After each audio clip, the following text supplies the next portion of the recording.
Before watching this tutorial, I suggest that you have a look at my introductory video on inventory valuation to have a clearer understanding of the topic.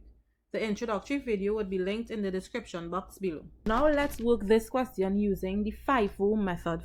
So this is our form. We have the date column. That will be the date that the transaction took place. We have the purchases section. Under units, we're going to put the quantity of units that was purchased. Cost price, that will be the cost per unit that was purchased. And the total value would be the units times the cost price. Under our sales section, again we have the units. That will be the number of units that was sold.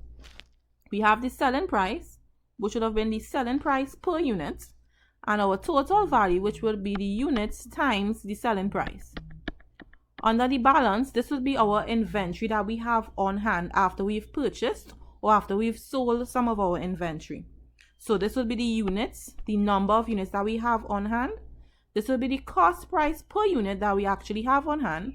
And again, the units times the cost price will give us the total value of the inventory that we have on hand currently.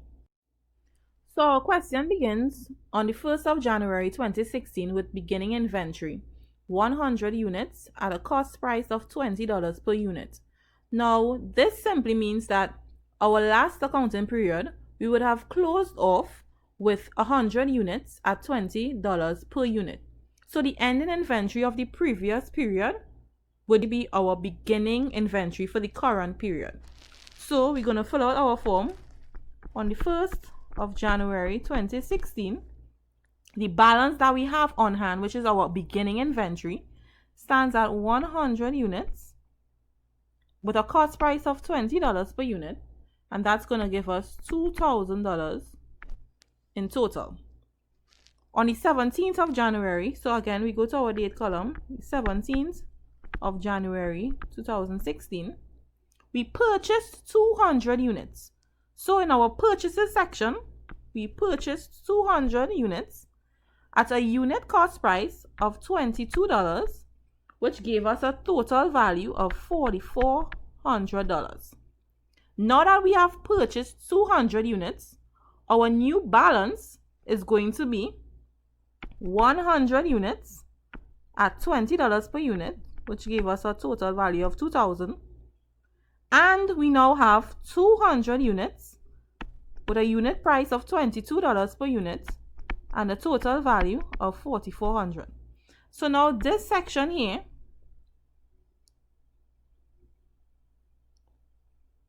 is what we now have on our hand. So now on the 29th of January, so we go to our date again, 29th of January 2016, they said that we sold 240 units at a cost price of $40 per unit, right? The method that we are using is FIFO, which again means first in, first out. So the first set of our inventory that we received would be the first set of the inventory to go out. First in, first out. So if we look at the balance that we have on hand in the balance column, we're going to see that this is the first set of inventory that we have, and this is the second set that we just received on the 17th. So the first set of inventory that we're going to sell would be from the 100 units at the cost price of $20. So we're going to sell 100 units. That's the first set. But really we sold 240 units. So we have to sell 140 units out of the second batch of stock that we would have received. The selling price again was $40. So this would give us $4,000. Then we would have sold 140 units by 40, and when we multiply that, we're going to get 5,600. Now the balance that we have on hand, we would have sold this first set of inventory completely. Then we would have sold 140 units out of the 200 units. So that would leave us with only 60 units on hand at a cost price of $22, which would give us a total value of 1,320 when we multiply 60 by 22. So that is now the balance that we have on hand. So let's go on to the 12th of February. 12th of February, purchased 400 units at a unit price of $25, which gave us a total value of $10,000. Now, our inventory on hand would be the 60 from before. So now on hand we have 60 units at $22 per unit, which gave us a total value of $1,320. And now we have the inventory that we just purchased, which is 400 units at $25 per unit, which gives a total value of $10,000. So now we can go on to our next transaction, which took place on the 1st of March. So now on the 1st of March 2016, we sold 260 units. So again, FIFO, we look at our inventory balance. We have 60 units at $22 per unit first. So now we need to get rid of that part of the inventory because it's first in, first out. So the first set of inventory, again, this is first set and this is the second set.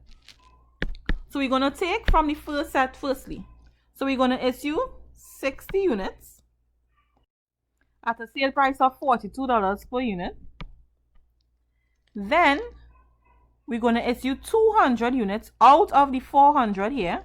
So you're going to issue 200 at $42 also. Right, and when we multiply 60 by 42, we have a total cost of $2,520. And then when we multiply 200 by 42, we have a total value of $8,400. So now, the inventory that we have left on hand, we would have taken this 60 and we would have taken 200 from the 400 that we had at hand. So we would remain with 200 at 25, which will give us a total value of $5,000. Now on the 10th of March 2016, we purchased again 130 units. So 130 units at $26 per unit. That gave us a total value of $3,380. So our inventory on hand would be what we had before, which is 200 at 25, $5,000, plus what we just purchased, which is 130 units at $26 per unit, which gives a total value of $3,380.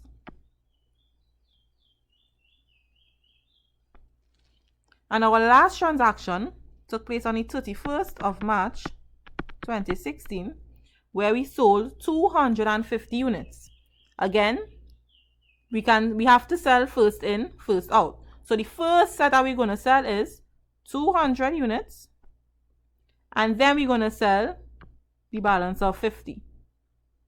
So $45 per unit, $45 per unit. When we multiply 200 by 45, we're going to get 9,000. When we multiply 50 by 45, we get $2,250. So now our balance on hand, we would have gotten rid of the first 200 units, and then we would have taken 50 units from the 130 that we have there. So this will leave us with 80 units at $26 per unit, which gives a total value of $2,080. So then we'll just tally up this entire thing. So we're going to tally up the total value of our purchases. So that will be 4,400 plus this 10,000 plus 3,380, and you're going to get $17,780. Then we're going to sum the total value of our sales, which is the 4,000 plus 5,600 plus 2,520 plus 8,400 plus 9,000 plus 2,250, and we're going to get a total value of $31,770. And the last thing we're going to put is our inventory at hand as at the 31st of March 2016. that would be the last row on our table. So we have 80 at 26 with a total value of $2,080. This is our inventory at hand. So this is how you complete inventory valuation using the FIFO method. I hope you enjoyed this tutorial. Any questions or concerns, please feel free to leave a comment in the description box below or head over to my Instagram and Facebook pages. Don't forget to like, share, and subscribe.